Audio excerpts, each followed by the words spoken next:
Hello, friends. Welcome to episode 2 of the New England Camp Podcast.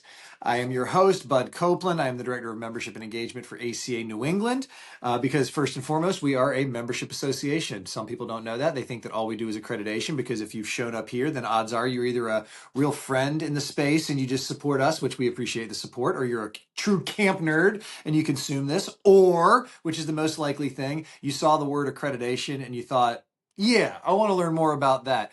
ACA Accreditation, that's what we're here to talk about today. But once again, my name is Bud. I work with the New England Camping Association, and we do business publicly as ACA New England, the American Camp Association New England, because while we are our own thing, we have a partner in ACA Inc., and we use their accreditation program to accredit camps in the 6 states of New England. Wherever you are consuming this, though, whether it's in New England, outside of New England, in the United States, outside the United States, take a pause, click the like button, subscribe, do what you got to do. I'm going to take a sip of my coffee, and then we're going to dig into what is accreditation, how does somebody become an accredited camp, and then who does this accrediting, and how do I get to have that job? So hang in there. We're going to be talking about accreditation in one sip of the coffee. Speaking of coffee and camp chat, every other Friday, acaNewEngland.org/events for the details. Accreditation. Accreditation can be kind of a wonky term. People hear it and they kind of go, what is that? I don't know. Well, I'm going to say that you've probably or likely heard the term accreditation elsewhere, either in hospitals or the medical setting or in schools, universities, educational settings. Accreditation is an independent third-party review of operations to ensure that you are operating at the industry standard or high standards or best practices, however it's defined in the industries. We call it kind of a peer review of your operations. Other professionals, trained volunteer visitors in camping, come to your camp and they take a look and they say, yes, we think that this camp is operating according to the accreditation standards. So when you hear the word accreditation, you can think either independent review or specifically here in the camp world, you can think of kind of peer review because most of the folks that go out doing the visiting are camp professionals themselves. So that's it. Accreditation is nothing more than an independent peer review of your operations by others in the industry who have been trained to see whether or not you're doing the things that a good accredited camp could do. There, now we can all go home. I kid. There's a little more to it than that. But to break down that wall of just kind of understanding, because accreditation can sound like a wonky term, which is why we're trying to help bridge that gap. So the peer review or the independent review of operations within the camp world is known as ACA accreditation. And our partners at ACA Inc. do own and manage the program, and we accredit camps throughout New England using their program. So that's what accreditation is. It's a peer review. There are 280 some odd standards that cover 13 different areas of operations of a camp, everything from health center and programming down to hiring practices and your programs. Everything is covered that should be covered. And before we kind of dig into the nitty gritty of how to get accredited, I also want to point out that accreditation, sorry, my chair is getting a little stuck. Accreditation, by and large, is a suggestive practice. We can find many different accredited camps that approach a similar thing that is covered under standards, and they might approach it in different ways, but they are still satisfying the standard. And I want to make that clear because it's not a cookie cutter. If you want to become an accredited camp, we just hand you an instruction manual and say, here's how you do it.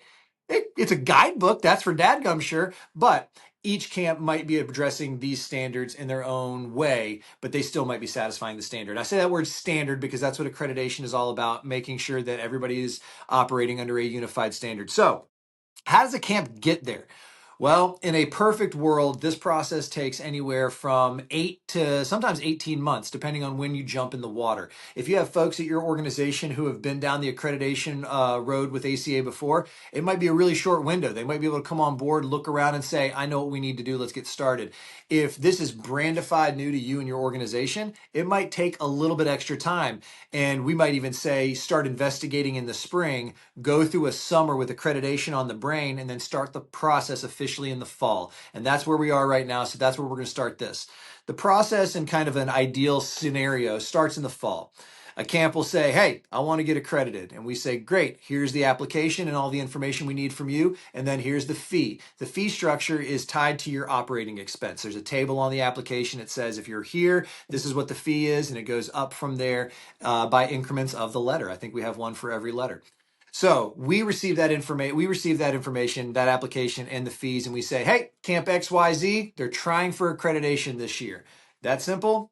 That's how you get started. Now, from there, somebody at your organization, preferably and probably the person who's going to be overseeing or taking charge of the accreditation process, gathering the documents, meeting with the visitors on the day of the visit, that's the person who you're going to at least them take what's called the accreditation process workshop. It is an online asynchronous course that you can take at your leisure, and it walks through the accreditation year, the whole process, soup to nuts, in a little more detail than what I'm going to give you here today.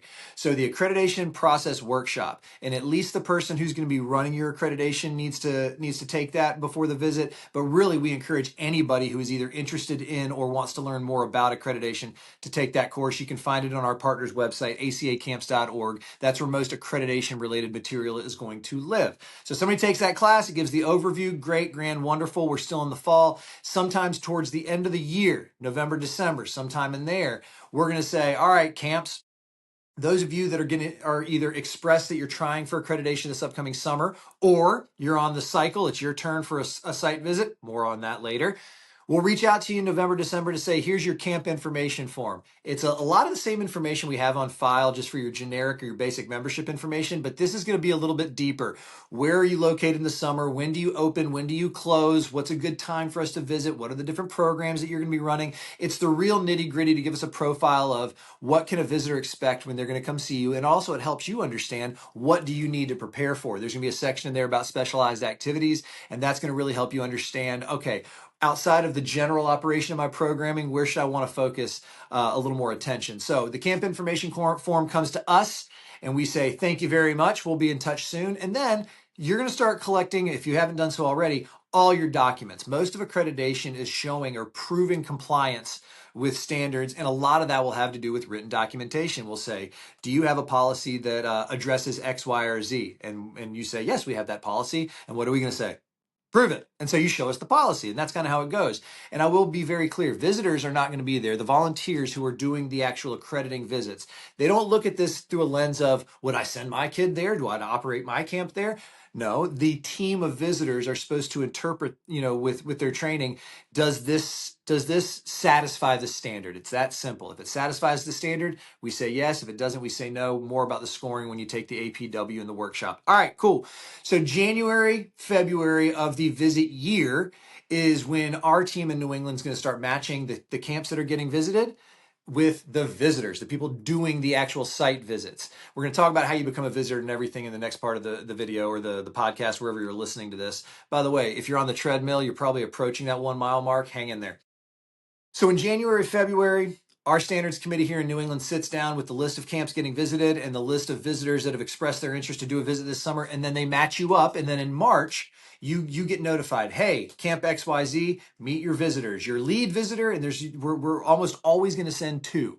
You're almost always going to have two. You're going to have a lead visitor and a second visitor. Sometimes you might have a third or a fourth visitor, depending on the size of your operation, or if we have a new trainee type of visitor who it's their first one, we think it would be a good time. So anyways, you meet that person or you get connected in March, and then the visitor and the camp talk. They work together in the spring months on what's called the written document review. There's a bunch of stuff that you can prepare ahead of time. And we say, it's going to be best if you have all of these ducks in a row, and you sit down with your visitor in the written document review and they say yes or no, or that looks good, or you might want to work on that. I equate this to seeing a professor in college where they're going to review the essay with you, and they're not going to grade it, not right then and there, but they're going to say, looks good, might want to address this, looks good, that kind of vibe. That's the written document review. And really, it's to set yourself up for success in the summer, the camp. And then it's also to be respectful of the visitor's time in the summer, because once they get to that site visit, they have the confidence and the comfortability knowing that a lot of that written documentation is in place.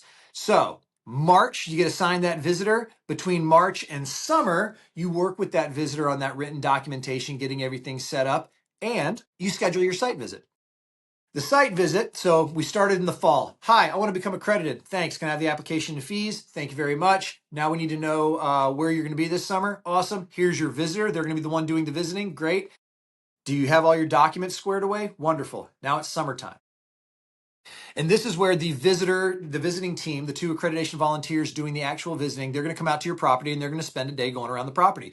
Everything that you say on paper that you have, okay, you say that you use life jackets. Where are they? Right there? Great.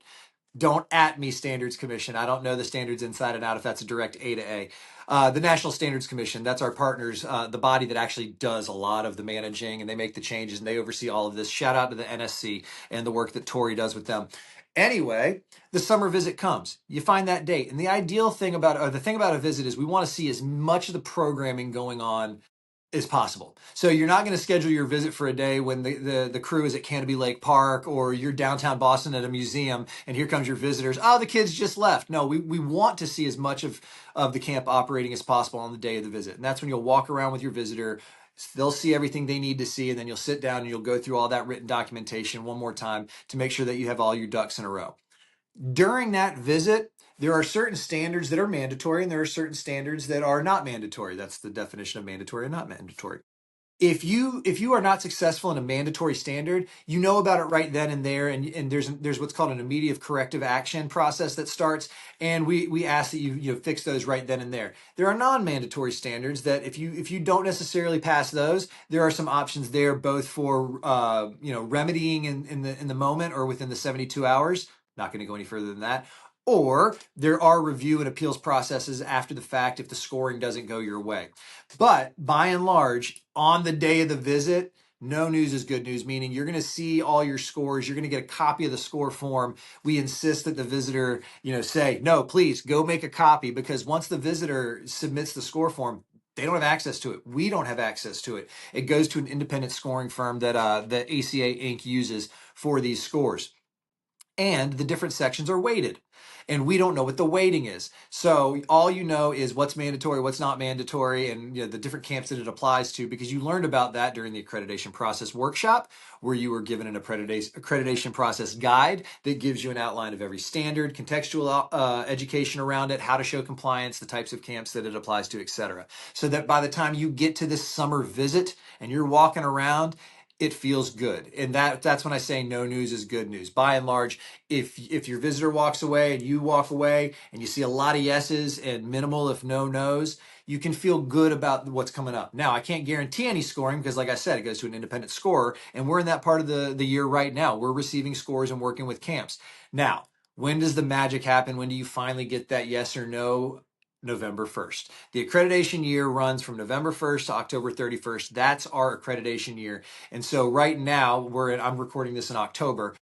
Literally, shout out to another shout out, a couple shout outs today. Shout out to the New England Standards Committee. They just worked all day downstairs, wrapping up this summer visit season, working on the year ahead, making recommendations for the board, and doing all that kind of behind the scenes work that nobody really ever sees, but it's integral to the operation. So if you make it from one fall all the way through to the next fall, and you do all of those things that we talked about, your camp will become accredited. It's that easy. It actually is that easy. It takes a lot of hard work. It takes a lot of time and effort, but it is an easy process to follow, because you don't just have folks like myself and Haley and Michelle and Carrie and Jillian and Ayla here at the New England office. We've got Tori and Becca and Jeannie and the whole team at the ACA Inc. office that helps us with this. They run their show. They let us run our show, and we are very, very grateful for their support and guidance in this process. But I'm leaving out somebody very important, overwhelmingly important. We could literally not do this without them, and I've mentioned their name a few times. And that's the visitor. An ACA visitor is the trained accreditation volunteer who goes out to the camps and does the site visits, interprets the standards, works with the camps all year long to make sure that they're in a position to succeed. Because accreditation is not a game of gotcha. We're not in this to weed people out. We're in this to raise people up. We want to make sure that folks who want to operate as accredited camps, they have an opportunity and they feel supported while we're still maintaining the integrity of the program. And that's why being an ACA accreditation visitor is one of the best ways that you can support ACA, support New England camping, support one another. The visitors, when you say, sounds great, bud, I want to be a visitor. How do I do it? Awesome. Good question. There's an application, and it's not an application for rejection, more so an application for notification that, hey, I would like to be an ACA visitor. You submit that online. We get notified that you're in our local office, our region. And then during that process, there is an option for you to take an online training. ACA, to become a visitor, it takes two parts of a training. Part one is always going to be online and asynchronous. We want to make it accessible. We know that camp is growing, and so is the impact of camping. And so we want to make sure that as it grows, we have opportunities for those people to get involved as well. So it's online, it's asynchronous, it's uniform. And if you've ever had to go to traffic school, whether voluntarily or court ordered, it's a little like that. You watch, you listen, you take some understanding questions, and you keep moving on until you get to the end, and we know that you have a very solid foundation. Now, that online course gets made available to you about a month before your part two. So even if it's right now, you're saying, I want to be a visitor, you might pick a part two, because part two is what we call the mock visit. It is when you either online virtually, or if you're fortunate enough to be around one of the regional events, such as the Tri-State Camp Conference, the New England Camp Conference, some of the regional conferences put on by ACA. A lot of times we try to add a live version of that that online training, that part two. But really what that is a mock visit, and you're with actors. You're with volunteers who are playing roles and helping you understand what it's going to be like day of. Nothing will ever prepare you 100%, but this gets really close because you have people who've done it before who are going to help you understand the nooks and crannies that don't come in the guide or in the official training. And it's another opportunity for our visitors to get engaged and pass along the education that they have. Because at its core, while we are proud of this accreditation program for providing a foundation of camping excellence, it is an educational program at its core, and the transfer of knowledge and the sharing of knowledge is how we're able to ensure that so many camps can operate under one umbrella safely. So to become an ACA visitor, you apply. You have you have an online training, and then a part two that might be online, it might be in person. And outside of that, then you're working with people like me and Haley or whoever in your local office to make you feel welcome, make you feel heard. Why did you become a visitor? What do you want to get out of the program? Is there anything we should know about you, just when we go to assign visits? And outside of the assigning visits, I know I hammered on that because the visit is the crux of all of this, but there's a couple of other roles that visitors can play as well. And that gets into maintaining accreditation. So we've talked about what is accreditation, how does a camp become accredited, who does the accrediting. That would be these visitors, these volunteers. And then the last piece is, okay, great, we've been through it. How do I maintain accreditation? Good question. Glad you asked. First year comes and goes. Every year there are fees associated with maintaining accreditation. We're a membership association. You have annual dues. The accreditation fees are part of that whole process. So you have an annual fee that you will pay. After a successful visit, you are then you won't get another site visit for 3 years. We won't come back out to your camp for 3 years. In between, there's a couple things you have to do. I've already said one of them is pay your dues on time.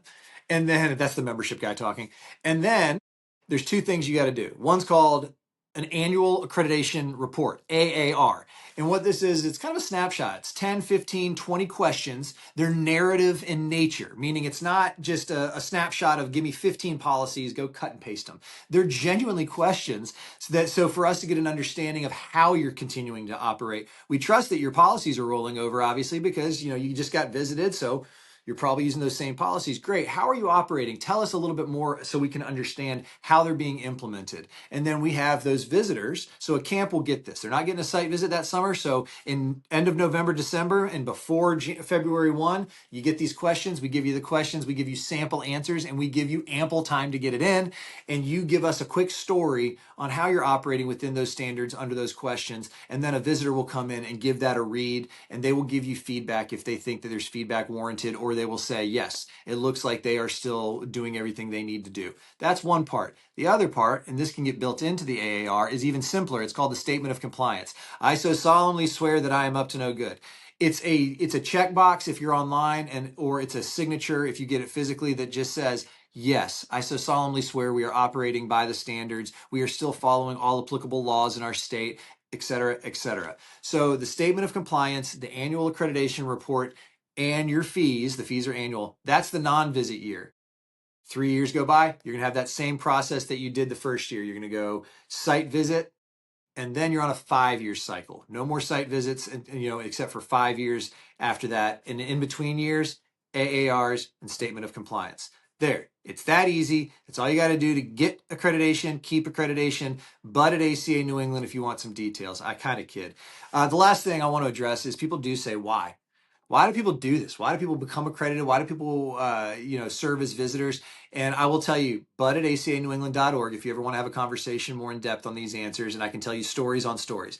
But the answers, they range from I do it to avoid complacency, to I do it to maintain the highest level, to I took over this camp. Somebody told me get accredited, and my life has just been good, so I maintain it. The camps have several reasons. Also, at the end of the day, another one I hear is heaven forbid something were to happen to me. I'm very confident that a solid camp leader could pick up my accreditation binder and understand how my camp operates and lead that camp. At the end of the day, we used to use the if you got smoked by a bus analogy. I don't like saying that anymore. So how about this? If you get that Powerball, if you hit that $1 billion jackpot and you're peacing out, you want to be able to do that at any given moment, knowing that your camp can operate, effectively and under those standards. And that's what accreditation is all about. The people who do the visiting, why do visitors visit? Again, we have over 200 visitors here in New England. So if you're one of those camps too, just curious, we're happy to connect you with these folks. Our visitors are second to none, and they're always willing to help.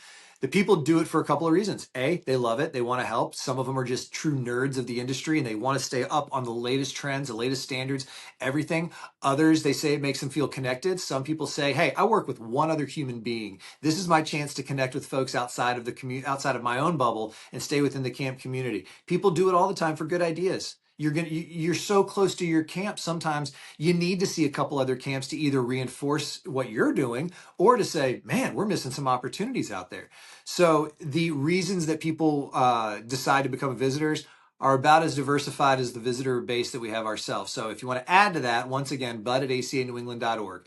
Last but certainly not least, a name that I buried a little bit and dropped in passing is Haley. The reason that I'm out here right now speaking and doing this is because Haley is our accreditation, our standards and volunteer coordinator, and she has been honestly I don't want to be hyperbolic, but a godsend.